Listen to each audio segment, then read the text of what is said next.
Chapter 131। भाभी की सह पत्नी। घर के छोटे लोगों ने उसे देखते ही तुरंत यू शियाओक्सियाओ को बुलाया। दाशु और जियोशु दोनों ने भी आज्ञाकारी ढंग से पुकारा, अन्यथा करने की हिम्मत नहीं की क्योंकि उनके चाचा उन्हें देख रहे थे। माँ, आज झाओ परिवार में काफी संख्या में आगंतुक आए। युन जियाओक्सियाओ ने अपनी सबसे बड़ी और दूसरी भाभी के परिवारों को भी देखा। वह लड़की कौन है? क्या वह शादीशुदा है? वह मेरे भतीजे के लिए अच्छी जोड़ी होगी, दाशु की मां की बड़ी बहन ने कहा, जिसने युन शियाओक्सियाओ को देखकर पूछा। दाशु की मां की बहन ने युन शियाओक्सियाओ को पहले क्यों नहीं देखा था? बेशक, ऐसा इसलिए था क्योंकि युन शियाओक्सियाओ जियोशु के पूरे महीने के जश्न की दावत में शामिल नहीं हुआ था। वह तुम्हारी छोटी चाची की रहुई है। वह पहले से ही शादीशुदा है, उसके 2 बच्चे हैं। मेरी छोटी चाची की रहुई, उस निकम्मी छोटी चाची की पत्नी। लेकिन वह ऐसी नहीं लग रही थी जैसे उसने बच्चे को जन्म दिया हो। इसके बजाय वह एक शहरी लड़की की तरह दिखती थी। वह एक शिक्षित युवा थी जो ग्रामीण इलाकों में गई थी। अब दाशु की मां की बड़ी बहन को अंततः समझ आ गया कि दूसरी अविवाहित लड़की की तरह क्यों दिखती है। दूसरी ओर यू जियाओक्सियाओ इस सब से बेखबर था, बैठने के लिए जगह ढूंढ रहा था और भोज शुरू होने का इंतजार कर रहा था। अगर उसके सबसे बड़े और दूसरे भाई के गृह प्रवेश का उत्सव नहीं होता, तो युन जियाओक्सियाओ वहां नहीं आती।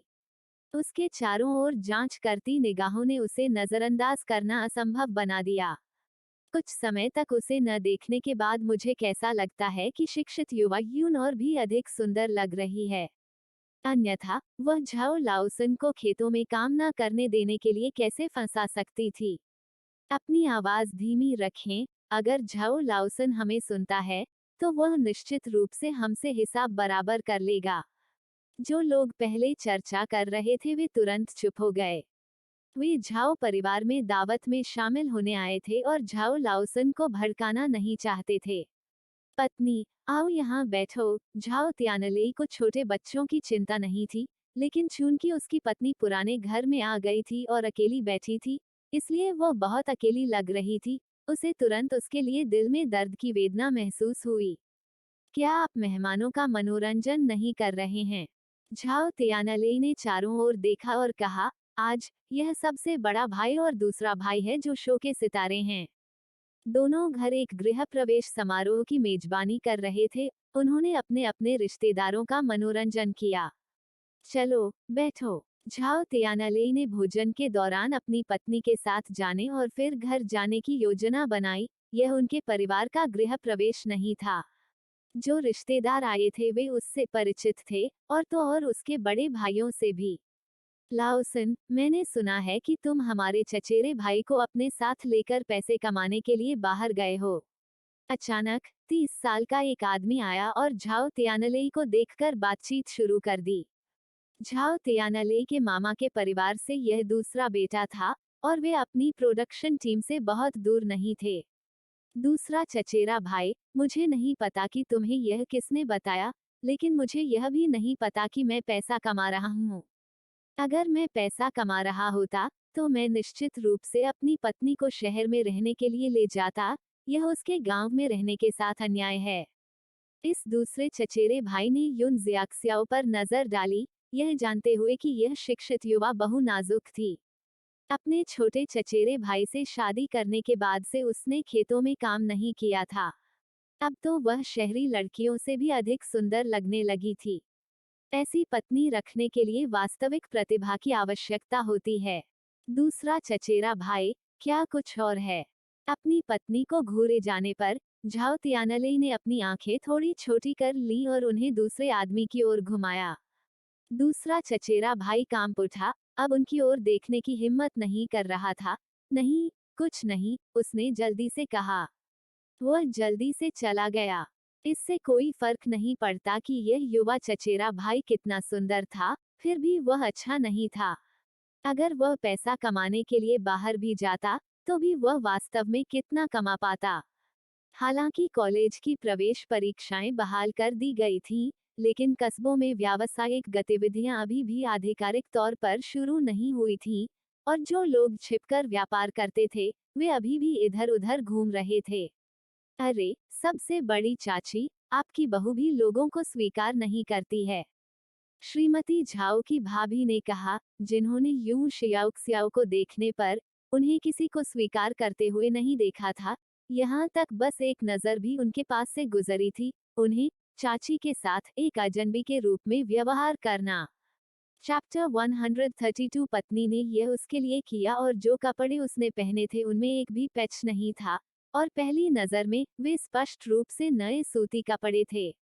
जब श्रीमती झाओ ने अपनी बड़ी भाभी को यह कहते हुए सुना, तो उन्होंने स्वाभाविक रूप से समझाना शुरू कर दिया, आपका आना दुर्लभ है, ज़ियाक्सियाओ शायद आपको भूल गया होगा, एक क्षण रुकें, मैं घर पर रिश्तेदारों को फिर से आपसे मिलवाऊंगा। इस कथन में कोई दोष नहीं था। हालांकि श्रीमती झाओ की भाभी ने अपना तिरस्कार व्यक्त किया, सबसे बड़ी भाभी, आपको वास्तव में अपनी इस पत्नी को सिखाने की जरूरत है, वो अपने बड़ों का सम्मान नहीं करती है और वो हमें बिल्कुल भी बुजुर्ग नहीं मानती है। बहू चाहे कितनी भी बुरी क्यों ना हो, वह फिर भी अपने पोते की माँ और अपने सबसे छोटे बेटे की पत्नी थी। अपने माता पिता की मृत्यु के बाद श्रीमती झाओ का अपने पैतृक परिवार के साथ रिश्ता और भी खराब हो गया था। शायद आज यहाँ बहुत सारे रिश्तेदार हैं और वो अन्य रिश्तेदारों के मनोरंजन में व्यस्त है। आपकी भाभी के रूप में आपको अधिक सहनशील होना चाहिए। सहिष्णु, वो सहनशील कैसे हो सकती है? भाभी, पहले बैठ जाइए। मैं देख रही हूँ कि मेरे ससुराल वाले आ गए हैं, मैं नमस्ते कहने जा रही हूँ, श्रीमती झाओ ने टिप्पणी छोड़ दी और बिना पीछे देखे चली गईं। उसे अंदर से थोड़ा असहज महसूस हुआ लेकिन उसने इस पर ध्यान नहीं दिया। आज जश्न का दिन था। श्रीमती झाओ की बड़ी भाभी की अभिव्यक्ति थोड़ी खटती हो गई क्योंकि सबसे बड़ी भाभी उन्हें और अधिक नजरअंदाज करती दिख रही थी। ससुराल वालों के निधन के बाद ऐसा कैसे लगा कि वह अब उनसे कोई संपर्क नहीं रखना चाहती? क्या इसकी अनुमति नहीं थी? श्रीमती झाओ की बड़ी भाभी इतनी क्रोधित थी कि वह अंदर ही अंदर गुस्से में थी। वह श्रीमती झाओ की दूसरी भाभी को खोजने गई और श्रीमती झाओ के बारे में शिकायत करने लगी और बताया कि कैसे यू जियाओक्सियाओ ने बड़ों का सम्मान नहीं किया। श्रीमती झाओ की दूसरी भाभी में इस प्रकार की कृतघ्नता नहीं थी। अब इस सबसे बड़ी भाभी के घर में जीवन बेहतर से बेहतर होता जा रहा था। इसके अलावा उनके बहनोई इतने सालों तक झाओ फैमिली विलेज टीम के टीम लीडर रहे थे। उसके छोटे भतीजे का परिवार एक ईंट के घर में रहता था, उसकी पत्नी का परिवार पार्सल और पैसे भेजता था। अब ये दोनों भतीजे भी परिवार से अलग होकर ईंटों के मकानों में रहने लगे थे। उन्होंने उससे कहीं बेहतर जीवन जिया। कम से कम वे अभी भी मिट्टी के घरों में रह रहे थे। कौन जानता था कि वे किस वर्ष ईंट के घर में जा सकेंगे। श्रीमती झाओ ने एक चक्कर लगाया और यूं जियाओक्सियाओ के पास आई। सियाओक्सियाओ, तुम्हें अपनी मौसी याद नहीं है? लाओसन तुम्हें उनसे मिलवाए, उसने कहा और टिप्पणी छोड़ने के बाद चली गई। यून जियाओक्सियाओ पूरी तरह से भ्रमित हो गया था। क्या हो रहा था? ऐसा लगता है कि झाओ तियानले समझ गया था कि उसकी माँ का उन शब्दों से क्या मतलब था। यह उसकी माँ के सामने शिकायत करने वाली मौसी में से एक रही होगी। यह कहना कि उसकी पत्नी बड़ों का सम्मान नहीं करती थी, उन्हें ठीक से संबोधित नहीं करती थी, वगैरह वगैरह। उनकी पत्नी को भूलने की बीमारी थी। सबसे पहले जब वह लौटा तो वह मुश्किल से उसे पहचान सकी। उन आंटियों के बारे में उनकी धारणा की तो बात ही छोड़िए जो बिल्कुल औसत थी। तुम्हारी कितनी चाचियां हैं? उसे उत्सुकता से देखते हुए झाओ तियानले ने कहा, 3। मेरी दादी और दादा का कई साल पहले निधन हो गया था और मेरी माँ केवल चीनी नववर्ष के दौरान मेरे चाचाओं के घर जाती हैं। यून जियाओक्सियाओ को तब समझ आया कि भाई बहन के रिश्ते थोड़े फीके पड़ सकते हैं, माता पिता के साथ अधिक मुलाकातें हो सकती हैं, लेकिन एक बार जब वे चले जाते हैं तो वे मुलाकातें स्वाभाविक रूप से कम हो जाती हैं। मुझे कुछ लोगों से मिलवाओ। आखिरकार चीनी नव वर्ष दूर नहीं था और जब वे दोबारा आएंगे तब भी वह किसी को पहचानने में असमर्थ होगी। उसका परिचय दें। क्या उसकी पत्नी उन्हें जानना चाहती थी? फिर ठीक है, वह जानता था कि उसकी पत्नी भी उसके बारे में सोच रही थी। सबसे बड़े चाचा झाओ ने अपने छोटे भतीजे को अपनी पत्नी को अपने साथ लाते हुए देखा और सिर हिलाते हुए मुस्कुराए। जियो शितों। सबसे बड़े चाचा, नमस्ते। सबसे बड़े चाचा झाओ पहले युन शियाओक्सियाओ से मिले थे और ऐसा लगता है कि जब से उन्होंने जियो शितों से शादी की थी तब से उनमें थोड़ा बदलाव आया है, जिससे संकेत मिलता है कि झाओ परिवार में शादी के बाद जियो शितों ने उनकी अच्छी देखभाल की। दूसरे अंकल, नमस्ते। सबसे छोटे अंकल, नमस्ते। यू जियाओक्सियाओ ने झाओ तियानलेई का अनुसरण किया और प्रत्येक व्यक्ति को बुलाया। उसकी मुस्कान विनम्र और दूर की थी, लेकिन कम से कम वह इन सभी चाचाओं को पहचानने में सक्षम थी। चैप्टर 133 कम नहीं आंका जा सकता। उन्हें एक बार फिर कुछ आंटियों का अभिवादन करने के लिए ले जाया गया। सबसे बड़ी चाची झाओ ने जियाक्सियाओ की ओर देखा, उनकी आंखें नाराजगी से भरी थीं। मुझे लगा कि जियो शितों अब अपनी चाची को नहीं पहचानता। हम पहुंचे और किसी ने हमें नमस्कार करने के लिए भी नहीं बुलाया। देखिए, वे ऐसे व्यवहार करते हैं जैसे युवा पीढ़ी अपने बड़ों का सम्मान नहीं करती। झाओ तियानलेई ने ऐसे अभिनय किया जैसे कि उसने सबसे बड़ी चाची झाओ के शब्दों के निहितार्थ को पूरी तरह से नहीं समझा है। लापरवाही से कहा, मैं इसके बारे में कुछ नहीं कर सकता। आज मेरी पत्नी और मैं शो के सितारे नहीं हैं, हम भी सिर्फ मेहमान हैं। मैंने यहाँ तक कि सबसे बड़ी चाची ने इसे अमीर बना दिया है और अब अपने भतीजे को नहीं पहचानती है। न केवल इसे खारिज कर रहे हैं बल्कि दोष भी मढ़ रहे हैं। यह निर्विवाद है। झाओ तियानलेई निश्चित रूप से बोलना जानता था। बड़ी चाची, मैंने आपको कुछ साल पहले देखा था, लेकिन जब से हम आखिरी बार मिले थे तब से ज्यादा समय नहीं हुआ है और मैं लगभग आपको पहचान नहीं पाया था। अगर दाबाओ के पिता ने मुझे रिश्तेदारों का स्वागत करने के लिए मार्गदर्शन नहीं किया होता, तो मैं आपको पहचानने की हिम्मत नहीं कर पाता। इन वर्षों में आप काफी बूढ़े हो गए हैं, शायद अपने बच्चों और पोते पोतियों की चिंता से थक गए हैं, है ना? बच्चों का अपना आशीर्वाद होगा, आपको अपनी उम्र में चिंता करना बंद कर देना चाहिए।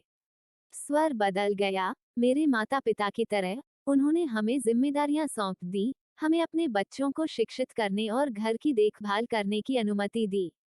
इस भाषण ने सबसे बड़ी चाची झाओ का चेहरा हरे से लाल, फिर सफेद, कई दौर के परिवर्तनों से गुजरते हुए बदल दिया। पास में खड़ी दूसरी चाची झाओ पूरी तरह से स्तब्ध थी। इस भतीजी को वास्तव में कम नहीं आंका जा सकता। देखो, उसने एक भी अपशब्द का प्रयोग किए बिना बड़ी चाची को कसकर भींच लिया था, यह बताते हुए कि कैसे सबसे बड़ी चाची वर्षों पहले उनकी आखिरी मुलाकात के बाद से काफी उम्रदराज हो गई थीं।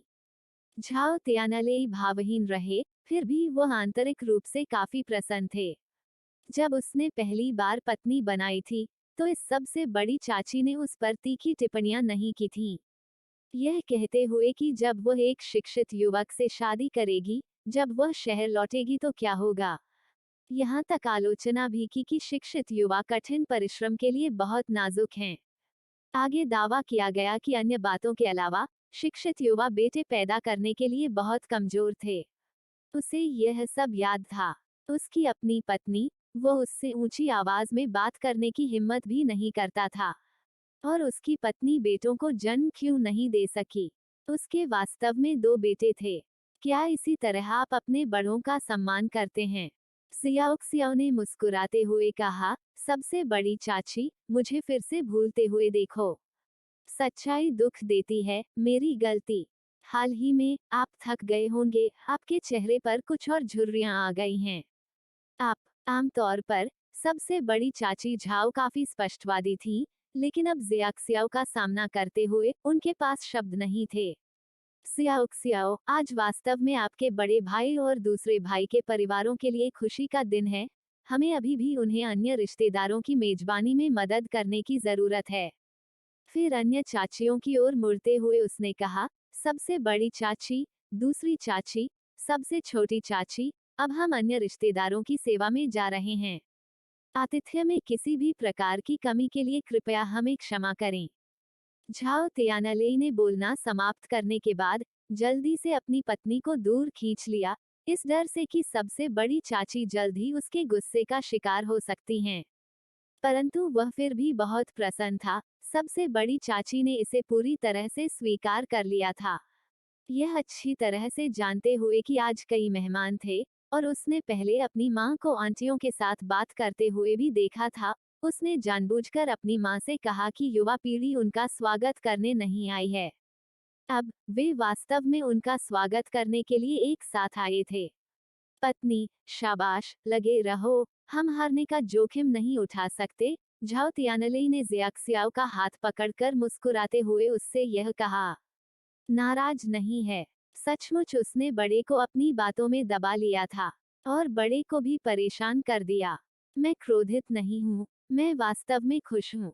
जब मैं छोटा था और मेरे चचेरे भाई मुझे तंग करते थे, तो बड़ी चाची ने बस इतना कहा, यह सिर्फ बच्चे लड़ रहे हैं। और बाद में, जब मैं थोड़ा बड़ा हुआ, तो मैंने मुकाबला किया। मुख्य पुरुष नायक के मन में द्वेष है। चैप्टर 134 खाली प्लेट में चावल निकालते हुए घूरना। यह सुनकर युन जियाओक्सियाओ को समझ आ गया। उसे याद आया कि कैसे एक बच्चे के रूप में पिटाई के बाद वह क्षमता आने पर वापस लड़ने की कसम खाती थी। युन जियाओक्सियाओ के दिल में एक कसक और भी अधिक जकड़ गई। अगर झाओ तियानलेई को पता चला कि वो महिला सहायक पात्र नहीं है तो वो उसके साथ क्या करेगा। इस समय यू जियाओक्सियाओ ने इसके बारे में सोचने की हिम्मत भी नहीं की। भोज शुरू होने वाला है, चलो बैठकर खाना खाते हैं। भोज में मांस, हड्डियां, चिकन और मछली थी, हालांकि बड़ी मात्रा में नहीं, फिर भी इसे ब्रिगेड सभा के लिए काफी अच्छा माना जाता था। मैंने मांस और हड्डियां तैयार करने में मदद की, झाओ तियानलेई ने युन शियाओक्सियाओ से फुसफुसाकर कहा जब उसने उसे कुछ खाना परोसा। एक गर्म कमरा, जहां मांस न हो, असंभव है। इसलिए वे झाओ तियानलेई के स्थान पर आए। यदि झाओ तियानलेई मांस लाया, तो उसने अपने परिवार के लिए कुछ क्यों नहीं लाया। जब हम घर पहुंचेंगे तो इस बारे में बात करेंगे। घर पर क्या बात करनी है। दा बाओ जियो बाओ के साथ भोज खा रहे थे। माँ, मैं और मेरी पत्नी पहले वापस जा रहे हैं, उन्होंने कहा। श्रीमती झाओ अभी भी रिश्तेदारों के मनोरंजन में व्यस्त थी। जब उसने अपने सबसे छोटे बेटे को यह कहते सुना, तो उसने हाथ हिलाया और कहा, आगे बढ़ो, आगे बढ़ो। उसने पहले ही देख लिया था कि उसकी बहू ने ज्यादा खाना नहीं खाया है। वो बहुत विनम्र थी जबकि मेज पर मौजूद अन्य लोग खाना ले रहे थे। युन जियाओक्सियाओ बहस करना चाहती थी। उसने वास्तव में इतनी जल्दी भोज खाते हुए नहीं देखा था। जैसे ही प्रत्येक व्यंजन परोसा जाता था, वे लोग अपनी चॉपस्टिक के साथ पहुंच जाते थे और उनकी हरकतें, जैसा कि अभ्यास में थीं, बहुत तेज थीं। केवल झाओ तियानलेई की मदद से ही उसे कुछ व्यंजन मिल सके, अन्यथा वह केवल खाली प्लेट को देख सकती थी और चावल निकाल सकती थी। मैं तुम्हारे लिए फॉर्मूला दूध बनाऊंगा। झाओ तियानलेई को पता था कि उसकी पत्नी ने निश्चित रूप से दोपहर में पर्याप्त खाना नहीं खाया था, इसलिए जैसे ही वे घर पहुंचे, उसने तुरंत उसके लिए एक कप फॉर्मूला दूध तैयार किया। अब चूंकि गांव में मुर्गियां पालने पर कोई प्रतिबंध नहीं है, मैं बाहर जाऊंगा और आपके लिए चिकन सूप बनाने के लिए एक बूढ़ी मुर्गी खरीदूंगा। अपने बड़े भाइयों को घर बनाने में मदद करते समय उनके परिवार को कुछ हद तक उपेक्षित कर दिया गया था। वे हर दिन अंडे खा सकते थे, लेकिन उनके पास जो आखिरी मांस था वो उनकी पत्नी द्वारा खरीदा गया गोमांस था। ठीक है, हम सभी को अपना पोषण करने की जरूरत है। हमारे पास बहुत सारे अंडे नहीं बचे हैं, उनमें से भी कुछ खरीद लें। उसका चिकन और अंडे ऑनलाइन खरीदने का कोई इरादा नहीं था। ब्रिगेड के पास पूरी तरह से जंगली पाले हुए मुर्गियां और अंडे, असली फ्री रेंज चिकन अंडे और मुर्गियां थीं। अपनी पत्नी को फॉर्मूला दूध पीते देख, झाओ तियानलेई ने एक टोकरी उठाई और बाहर चला गया और 10 मिनट से भी कम समय में एक बड़े मुर्गे और कई दर्जन अंडों के साथ वापस लौटा। फिर उसने तुरंत उसे मार डाला और मुर्गे का मांस साफ कर दिया। क्या मुझे इसे एयरडेन द्वारा खोदे गए रतालू के साथ पकाना चाहिए? क्या उन रतालू को सचमुच खाया जा सकता है? हाँ, उन्हें खाया जा सकता है, वे वास्तव में खाने योग्य हैं। उन्हें छीलें और टुकड़ों में काट लें, लेकिन रतालू डालने से पहले आपको चिकन के आधा पकने तक इंतजार करना चाहिए। चूंकि उसकी पत्नी यही चाहती थी, इसलिए वह वही करेगा। उसने मुर्गे को टुकड़ों में काटा, उन्हें चर्बी में तला और फिर उन्हें मिट्टी के बर्तन में भूनना शुरू कर दिया। जब दा बाओ और जियो बाओ घर आए, तो चिकन सूप लगभग तैयार था और स्टोव पर गर्म रखा हुआ था। शाम को पूरे परिवार ने रतालू से पकाया हुआ चिकन और मसालेदार मिर्च और किण्वित अदरक के अचार वाली मूली के साथ तले हुए चिकन ऑफल का आनंद लिया। यह मसालेदार और स्तब्ध कर देने वाला था और चावल के साथ बहुत अच्छा लगता था। रतालू मुलायम और चिपचिपे थे। यू जियाओक्सियाओ और उनके बेटों को ये रतालू बहुत पसंद थे। अगली सुबह काऊ डाली, फैंग चायांग और झाओ त्यानहे सभी उनके घर आए। पत्नी, हमें पहाड़ पर जाना है और मुझे नहीं पता कि हम आज रात लौटेंगे या नहीं, इसलिए तुम्हें जल्दी सो जाना चाहिए, उन्होंने कहा। एक यात्रा के लिए पहाड़ पर। फिर एक क्षण रुके, उसने उत्तर दिया। युन जियाओक्सियाओ कमरे में वापस गया, कई चित्र निकाले और उन्हें झाओ त्यानले को सौंप दिया। ये कुछ औषधीय जड़ी बूटियां हैं जिन्हें मैं पहचानता हूँ, बस उन्हें खोदो और वापस ले आओ। औषधीय जड़ी बूटियां, भाभी, ये जड़ी बूटियां सस्ती तो नहीं हैं। फैंग चायांग ने कागज पर बने चित्रों को देखने के लिए अपनी गर्दन टेढ़ी की। वे सस्ते नहीं हैं। जिनसेंग, पॉलीगोनम मल्टीफ्लोरम, लिंगजी, सफेद कवक।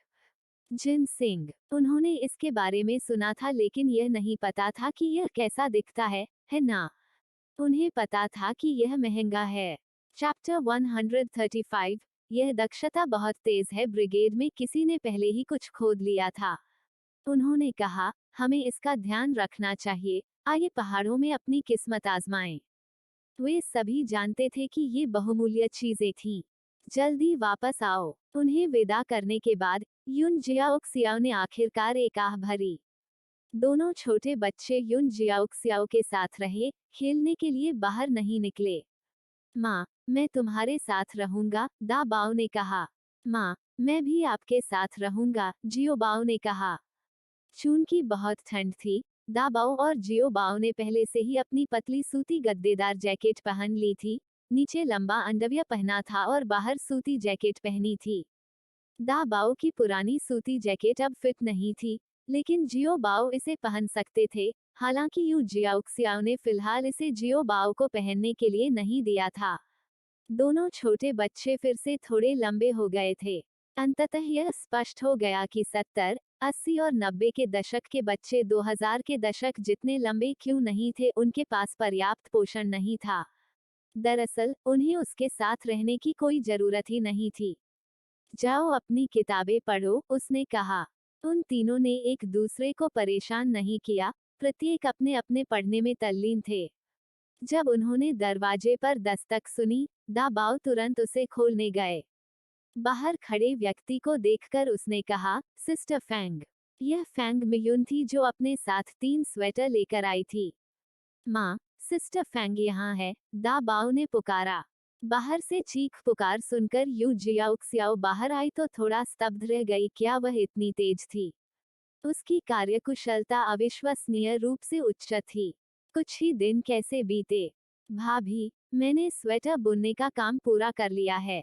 कृपया जांच ले कि क्या कुछ ऐसा है जिसे बदलने की जरूरत है।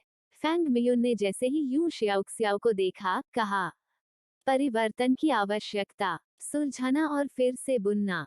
यह बेहद परेशानी भरा होगा। दा बाओ और जियो बाओ को उन्हें देखने का प्रयास करने दे, उसने सुझाव दिया। दा बाओ ने अपनी सूती जैकेट उतारने के बाद स्वेटर पहनना शुरू किया। यह उल्लेख किया जाना चाहिए कि ये स्वेटर टिटलनेक नहीं थे, उनके पास थोड़ा सा कॉलर था। यह फिट बैठता है। जियो बाओ का आकार थोड़ा बड़ा था, लेकिन यह अब भी उसमें फिट बैठता है। जहां तक तियानले का सवाल है, वह घर पर नहीं था, इसलिए अभी इसका परीक्षण नहीं किया जा सका। दा बाओ और जियो बाओ अच्छी तरह से फिट हैं। जहां तक ब्रदर की बात है, हमें उसके वापस आने और इसे आजमाने के लिए इंतजार करना होगा, लेकिन देखने में यह फिट होना चाहिए, उसने कहा। फैंग मियुन ने ये स्वेटर थोड़े ढीले बुने थे। अपनी भाभी को यह कहते हुए सुनकर फैंग मियुन निश्चिंत हो गई। उसने न केवल स्वेटर बुना था, बल्कि फूलों के कपड़े के उस टुकड़े से एक सूती गद्देदार जैकेट भी बनाई थी। एक पुरानी सूती जैकेट को नया रूप दिया था और उसमें कुछ नई सूती जोड़ी थी। ये मोजे मेरे माता पिता ने मुझे डाक से भेजे थे, लेकिन रंग बदसूरत है, मैं इन्हें आपको दे दूंगी, उसने पेशकश की। वे नायलॉन मोजे की एक जोड़ी थे। भाभी, मैं इन्हें नहीं ले सकती, आप मुझे पहले ही बहुत कुछ दे चुकी हैं, उसने विरोध किया। कपड़े के उस टुकड़े को एक पोशाक में बदल दिया गया था, और साबुन का तो जिक्र ही नहीं, अभी भी बहुत सारा कपड़ा बचा हुआ था। अब भाभी के मोजे स्वीकार करना बहुत लालची लगेगा। ये मोजे की गोली मुझे पसंद नहीं है, तुम ले लो। पिलिंग, उनके मोजे अवशेषों से एक दूसरे से जुड़े हुए थे, जिनमें लोच और गर्माहट का अभाव था। तो भाभी, मैं कृतज्ञतापूर्वक स्वीकार करूंगी। अब से आप सिलाई का यह सारा काम मुझ पर छोड़ सकती हैं, उसने घोषणा की। युन शियाओ को एक और मामला याद आया, वह था फैंग मेयुन की तस्करी का। छोटी बहन फैंग, अगर आप कभी शहर जा रही हो, तो मुझे बताएं, और हम साथ जाएंगे। आप जानती हैं कि चूंकि मैं खेतों में काम नहीं करती, इसलिए गांव की अन्य भाभियां और बुजुर्ग मेरे बारे में अच्छा नहीं सोचते। अब जब कई शिक्षित युवा शहर लौट आए हैं, तो मेरे पास घूमने के लिए कोई करीबी नहीं है, उसने समझाया। फैंग मेयुन को इसकी जानकारी थी। वे भाभियां और बुजुर्ग वास्तव में ईर्ष्या करते थे, और ईर्ष्या करते थे क्योंकि भाभी का तीसरा भाई उसकी देखभाल करता था, उसे खेत में काम नहीं करना पड़ता था, और यहाँ तक कि अच्छा खाना भी नहीं मिलता था। भाभी, चिंता मत करो। अगर मैं शहर जा रहा हूँ, तो मैं निश्चित रूप से आऊंगा और तुम्हें बुलाऊंगा, उसने उसे आश्वासन दिया। आखिर शहर में बिना वजह कौन जाता है? लोग आमतौर पर वहां तभी जाते हैं जब उन्हें कुछ खरीदना होता है। डर है कि छुट्टियों का कुछ सामान खरीदने के लिए शहर की अगली यात्रा भी नए साल से पहले होगी। यूं जियाओक्सियाओ ने मुस्कुराते हुए कहा। फिर, छोटी बहन फैंग, आपको मुझे फोन करना चाहिए। आप नहीं जानते होंगे कि मैं उन लोगों को नापसंद करता हूं जो मुझसे सबसे ज्यादा झूठ बोलते हैं। यहाँ मीठी दावत के लिए इन सफेद खरगोश दूध कैंडीज को अपने साथ वापस ले जाएं।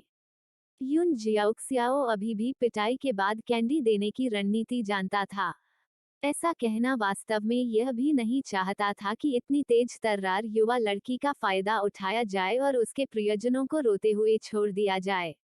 जहां तक जियाओक्सियाओ के हंसने और यह कहने की बात है कि उसे ऐसे लोग पसंद नहीं हैं जो उसे धोखा देते हैं, फिर उसे कैंडी से भर दिया। फैंग मियुन अचंभित होकर घर चली गई।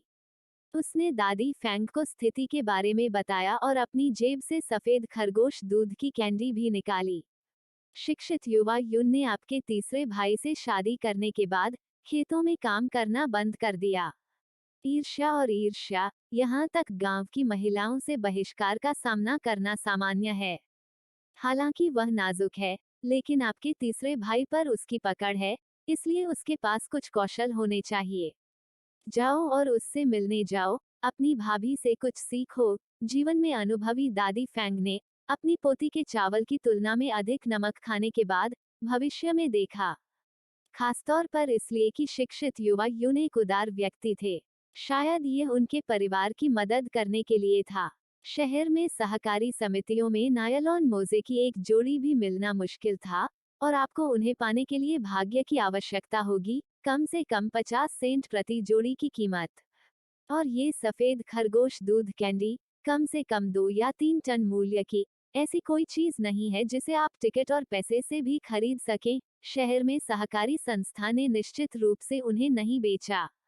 इसके अलावा व्हाइट रैबिट दूध कैंडी की कीमत कई डॉलर प्रति जिन थी, और आपको उनके लिए चीनी टिकट की आवश्यकता थी।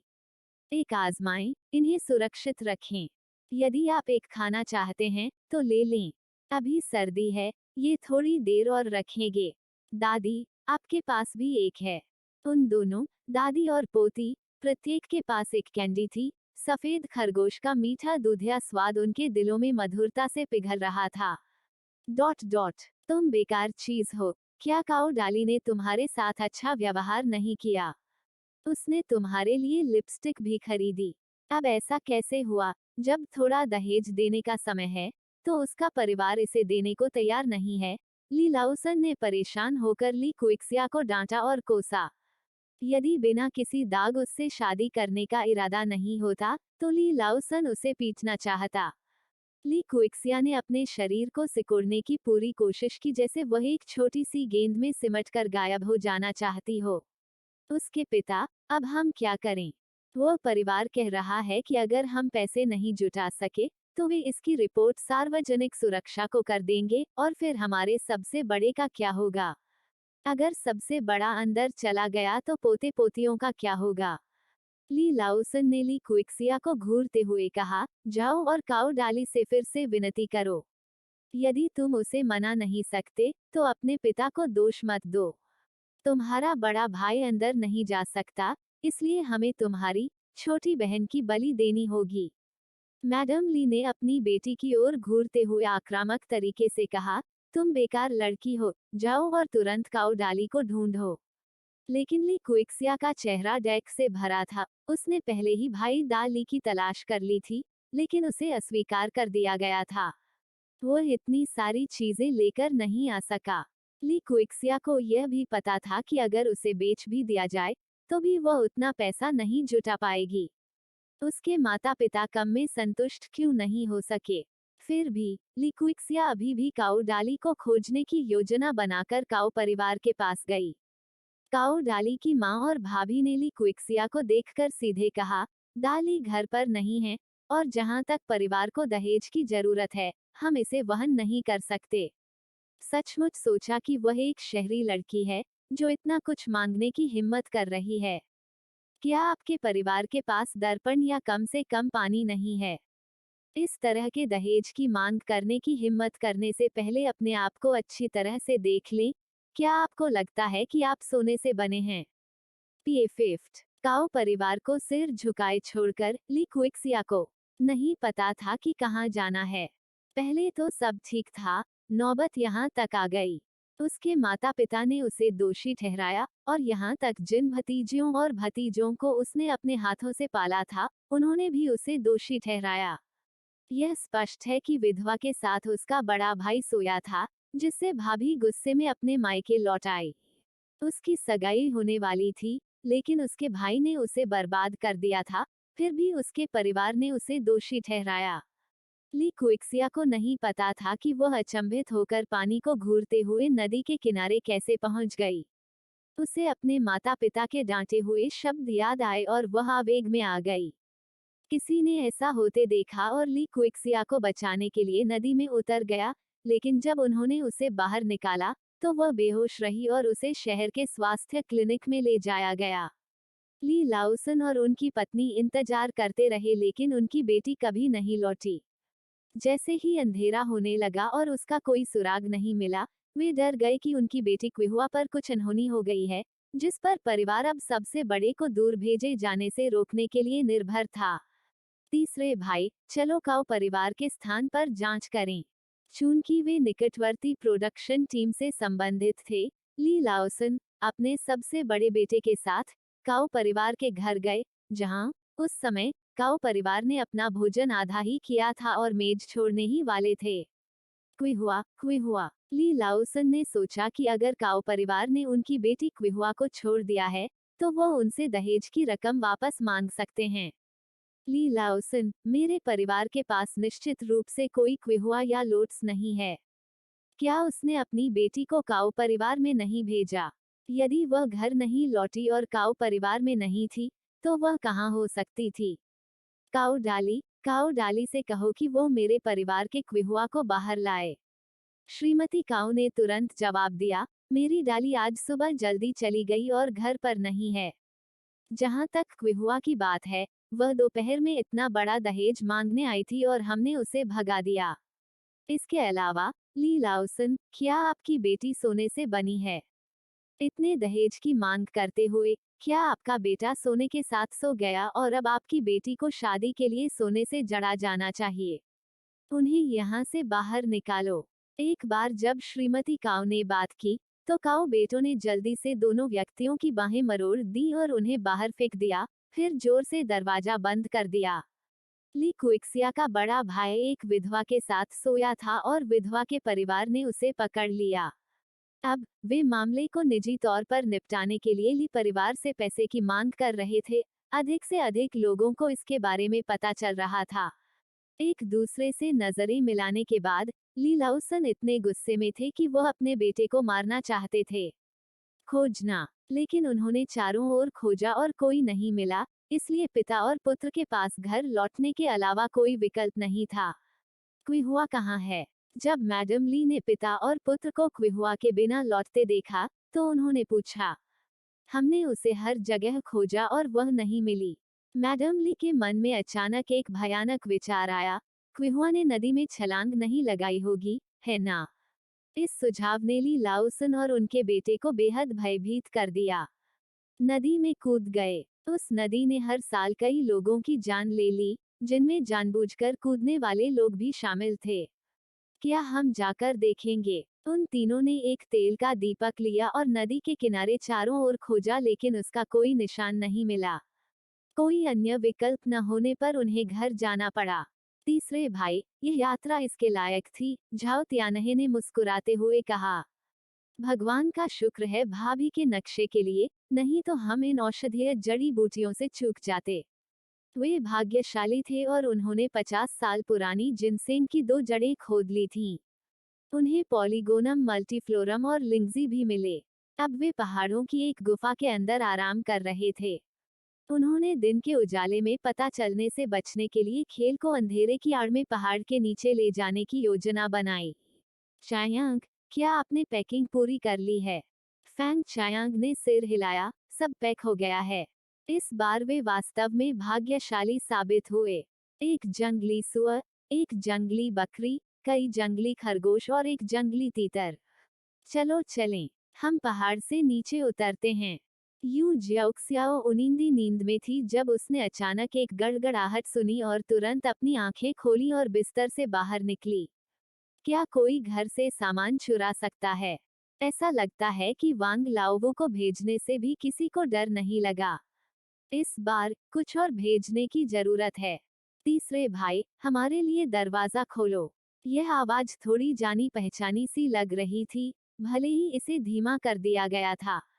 खिड़की के पास खड़े होकर उसने अपनी आंख के कोने से बाहर की आकृतियों की एक झलक देखी। कमजोर चांदनी ने उसे वहां लोगों को पहचानने की अनुमति दी। क्या कोई अंदरूनी सूत्र ही अपराध कर रहा था? अपनी आवाज नीचे रखो। यूं जियाओक्सियाओ ने देखा कि आंगन का गेट अंदर से खुल रहा है और कई और आकृतियां अपने पीछे कुछ खींचते हुए प्रवेश कर रही हैं। जब प्रकाश की एक किरण उन पर चमकी, तो झाओ तियानहे इतना भयभीत हो गया कि उसने जो कुछ भी पकड़ रखा था उसे लगभग फेंक ही दिया।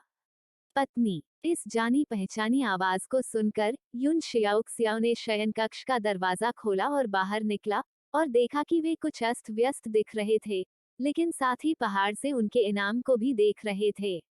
आप वापस आ गए हैं। भाभी, भाभी, भाभी। झाओ तियानले आगे आना चाहता था, लेकिन खुद पर गंध को याद करते हुए वह कुछ कदम चलने के बाद रुक गया। पत्नी, तुम सो जाओ, हम शहर जा रहे हैं। लेकिन क्या आप एक दिन के लिए भी पहाड़ों पर नहीं गए? क्या तुम्हें भूख नहीं लगती?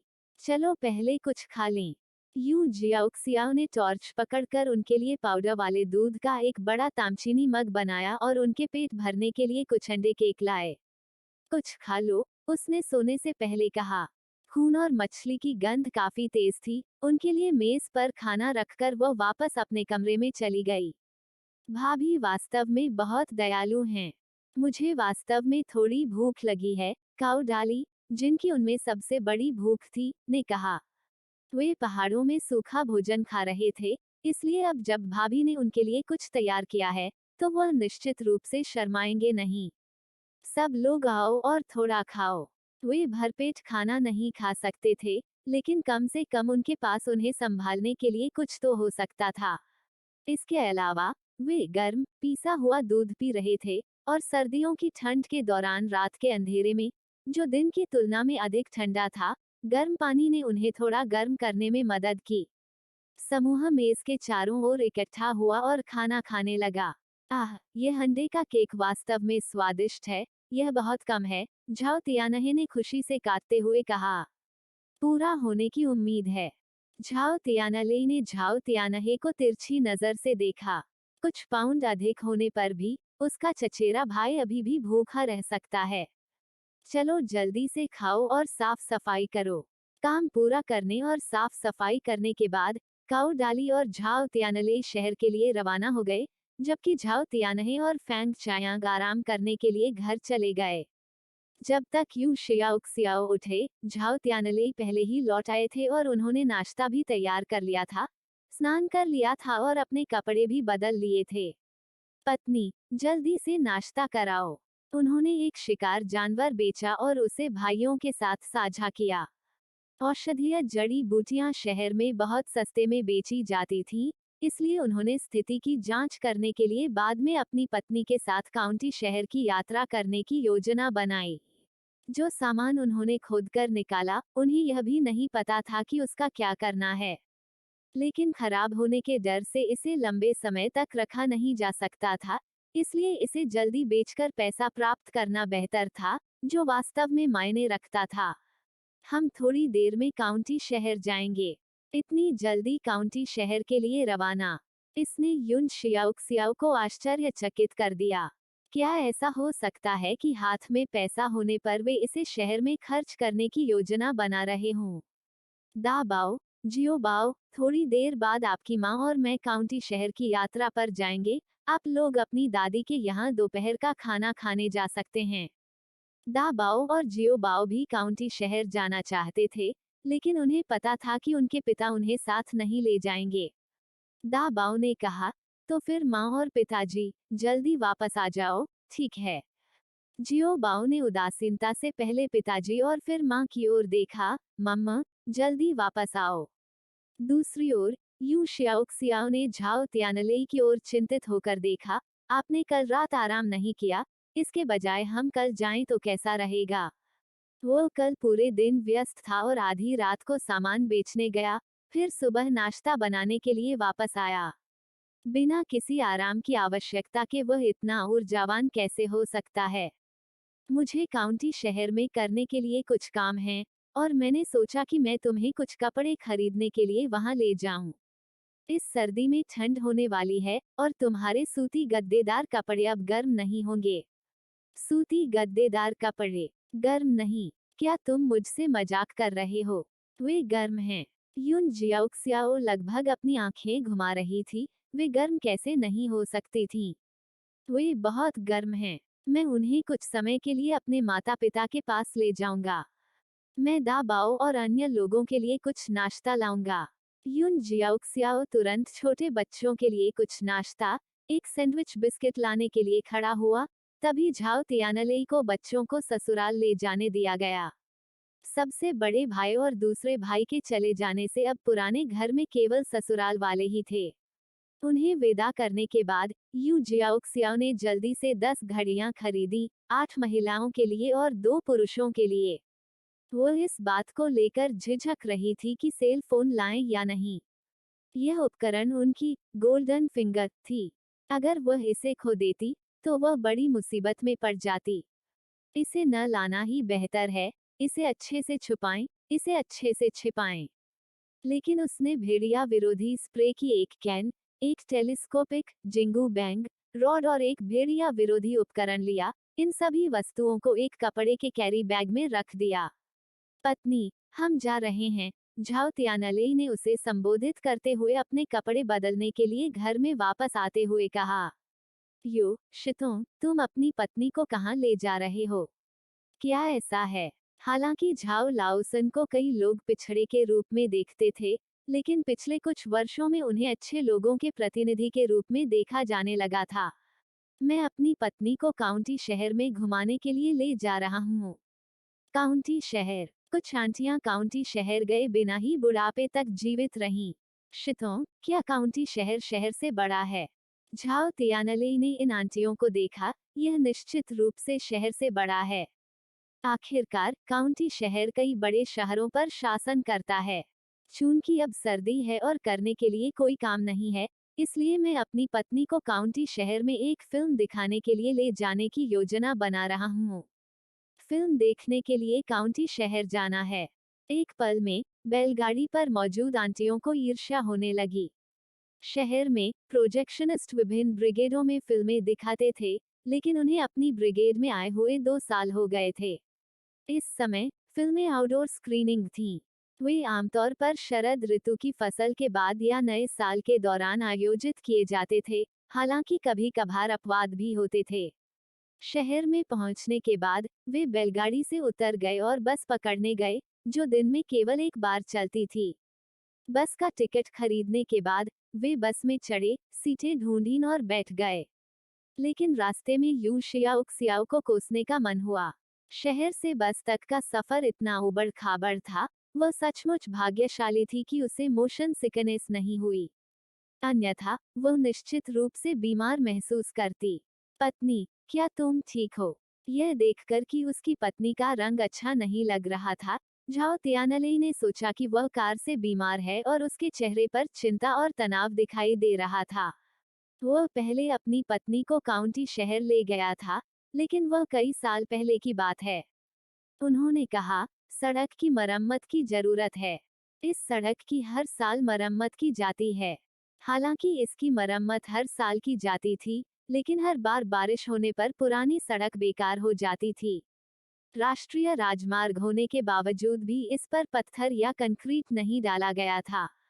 हम लगभग वहां पहुंच चुके हैं। काउंटी शहर में पहुंचने के बाद सड़क काफी बेहतर है, झाओ तियानले ने जियाक्सियाओ के लिए बस की खिड़की से बाहर देखते हुए कहा।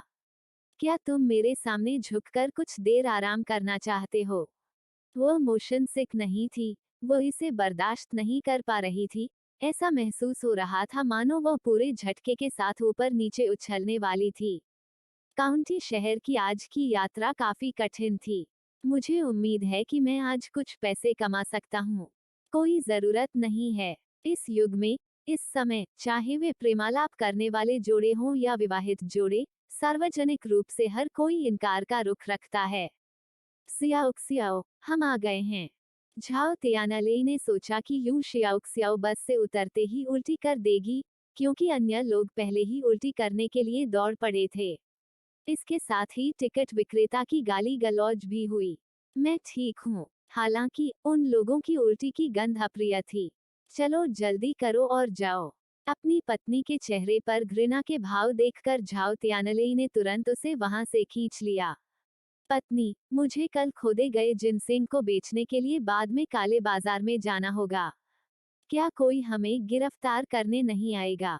झाओ तियानले ने मुस्कुराते हुए कहा, अब और नहीं। पत्नी, इससे निपटते समय मैं तुम्हें डिपार्टमेंट स्टोर में ले जाऊंगा। जाओ अंदर चारों ओर देखो, और जब मैं इसे बेच दूंगा तो तुम्हें ढूंढ लूंगा। अकेले जा रहे हो? क्या वह उसे अपने साथ ले जाने की योजना नहीं बना रहा है? उनके लिए ये भी अच्छी बात थी। तो फिर तुम आगे बढ़ो, मैं तुम्हारा इंतजार करूंगा। यह काउंटी शहर की उसकी पहली यात्रा थी, लेकिन वह डिपार्टमेंट स्टोर में घड़ी की कीमतों की जांच करके शुरुआत कर सकती थी, अन्यथा उसे नहीं पता होता कि उसके पास जो घड़ी है उसकी कीमत कैसे तय की जाएगी। झाओ तियानले पहले काउंटी शहर में गया था और जानता था कि काला बाजार कहाँ है। हालांकि आजकल काले बाजार को सख्ती से नियंत्रित नहीं किया जाता था और अन्य स्थानों पर भी बाजार थे, लेकिन उनका क्षेत्र अभी तक पूरी तरह से खुला नहीं था। वह सीधे वहां गया, जल्दी से जिनसेंग बेचने और फिर अपनी पत्नी को खोजने के लिए वापस जाने की योजना बना रहा था। यून जियाओक्सियाओ के डिपार्टमेंटल स्टोर में प्रवेश करने के बाद वह घड़ी काउंटर पर गई और प्रत्येक घड़ी को देखा। उसे स्वीकार करना पड़ा, उसके पास मौजूद घड़ियां प्रदर्शन पर मौजूद घड़ियों की तुलना में बहुत अच्छी थीं। मूल्य निर्धारण के बारे में अच्छी जानकारी होने के बाद युन जियाओक्सियाओ डिपार्टमेंट स्टोर छोड़ने के लिए मुड़ी जब उसने किसी को यह कहते हुए सुना, मेरे बेटे की जल्द ही शादी होने वाली है, और उसकी दुल्हन का परिवार 3 फेरे और एक आवाज चाहता है, बस टिकटों की कमी है। यह मेरे भतीजे के साथ भी ऐसा ही है। मैंने सुना है कि लोग अब कहीं और व्यवसाय कर सकते हैं, तो हमें अब भी यहाँ चीजें खरीदने के लिए टिकट की आवश्यकता क्यों है? यूं जियाओक्सियाओ की आंखें चमक उठी और वो तेजी से उनके पास आए और मुस्कुराते हुए बोली, चाची, मौसी, आखिरकार मैंने तुम्हें ढूंढ लिया। वह फुसफुसाई, मेरे पास कुछ है।